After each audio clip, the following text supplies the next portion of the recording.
দেশের ক্রীড়া সাংবাদিক ও ক্রীড়া লেখকদের সুপ্রাচীন সংগঠন বাংলাদেশ স্পোর্টস প্রেস অ্যাসোসিয়েশন বা বিএসপিএ 1962 সালে প্রতিষ্ঠিত হওয়ার 2 বছর পর থেকেই সেরা ক্রীড়াবিদ ও ক্রীড়া সংশ্লিষ্টদের পুরস্কৃত করে আসছে। তারই ধারাবাহিকতায় রবিবার এক জমকালো অনুষ্ঠানের মাধ্যমে 2023 সালের সেরাদের হাতে পুরস্কার তুলে দেওয়া হয়েছে। ফুটবল অঙ্গন থেকে সম্মানজনক এই পুরস্কার পেয়েছেন জাতীয় দলের প্রাণভোমরা রাকিব হোসেন, তরুণ তুর্কি শেখ মোরসালিন এবং কিংবদন্তি alphas Ahmed.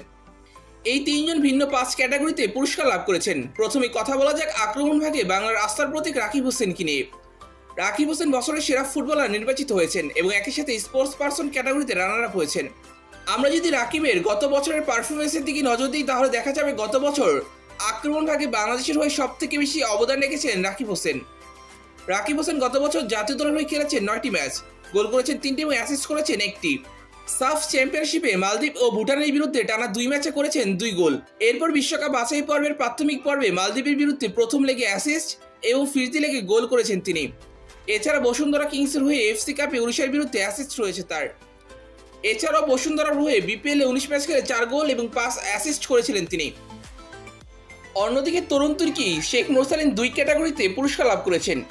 Emerging sports person of the year এবং পপুলার চয়েস অ্যাওয়ার্ড ক্যাটাগরিতে পুরস্কার জিতেছেন তিনি।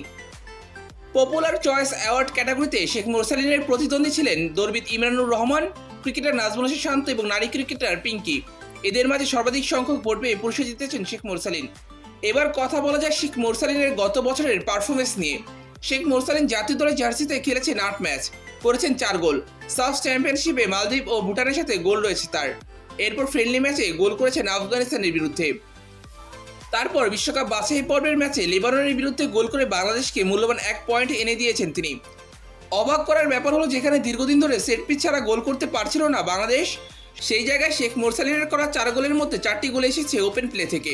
এর মধ্যে আবার 2টি গোল করেছেন তিনি ডি বক্সের বাইরে থেকে। অন্যদিকে এফসি কাপে বসুন্ধরার হয়ে মার্জিয়ার বিরুদ্ধে অ্যাসিস্টও রয়েছে তার। বিপিএলে সেভাবে গেম টাইম না পেলেও 8 ম্যাচে করেছেন 1 গোল এবং 3 অ্যাসিস্ট।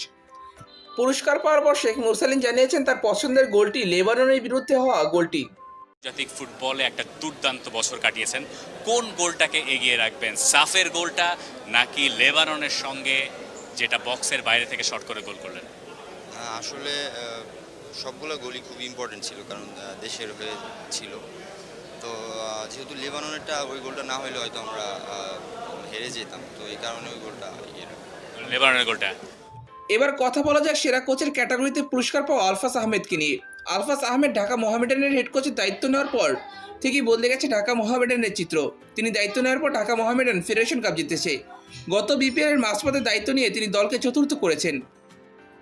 আলফাস আহমেদ পুরস্কার পাওয়ার পর বলেছেন এটা তার সাফল্যের পরিপূর্ণতার একটি অংশ। এরপর তিনি বলেছেন এখনও বাকিদের ফুটবল খেলতে দেখলে তার ইচ্ছা হয় মাঠে নেমে ফুটবল খেলতে। কেমন লাগছে প্লেয়ার হিসেবে এই পুরস্কার পাওয়া হয়েছে, কোচ হিসেবে পাচ্ছেন এবার, এই অনুভূতিটা নিশ্চয়ই আলাদা। আসলে এই অনুভূতিটা তো অবশ্যই আসলে সাকসেসের একটা যে পরিপূর্ণতা আছে, এই পুরস্কারটার মাধ্যমে আসলে বোঝা যায় যে আসলে কিছু একটা আমরা পেলাম আর কি। তো সর্বোপরি আমি মনে করি যে এটা আসলে আরও উৎসাহ যোগায় কাজের জন্য, সামনের দিকে এগিয়ে যাওয়ার জন্য অনেকটা অনুপ্রেরণা যোগায়।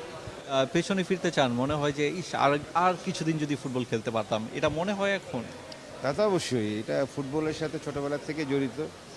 এখন খেলা দেখলে মনে হয় যে আমিও খেলি। আসলে এই সময়টা যদি আমরা পেতাম আরও হয়তো বা অনেক কিছু করতে পারতাম, একটা ধারণা হয়। বাট এখনকার যারা খেলছে তারা অবশ্যই ভালো ভালো খেলার চেষ্টা করছে, দেশের জন্য দেওয়ার চেষ্টা করছে। পুরস্কার পাওয়ার পর রাকিবকে প্রশ্ন করা হয়েছিল ফুটবল ছাড়া পছন্দের খেলা কি, তখন তিনি বলেছেন ক্রিকেটের কথা। এমনিতে আর কি করা হয়, মানে যেই স্পোর্টের প্রতি আপনার বেশি টান রয়েছে, যে স্পোর্টসটা আপনার ভালো লাগে? আসলে ক্রিকেট খেলার প্রতি একটা ভালোবাসা আছে, কারণ ছোটবেলাতে ক্রিকেট খেলতাম আমরা। আচ্ছা, আপনি কি করতেন? ব্যাটার ছিলেন না বোলার ছিলেন? আসলে ব্যাটসম্যানই ছিলাম আর কি, ব্যাটার ছিলাম আর কি। আচ্ছা,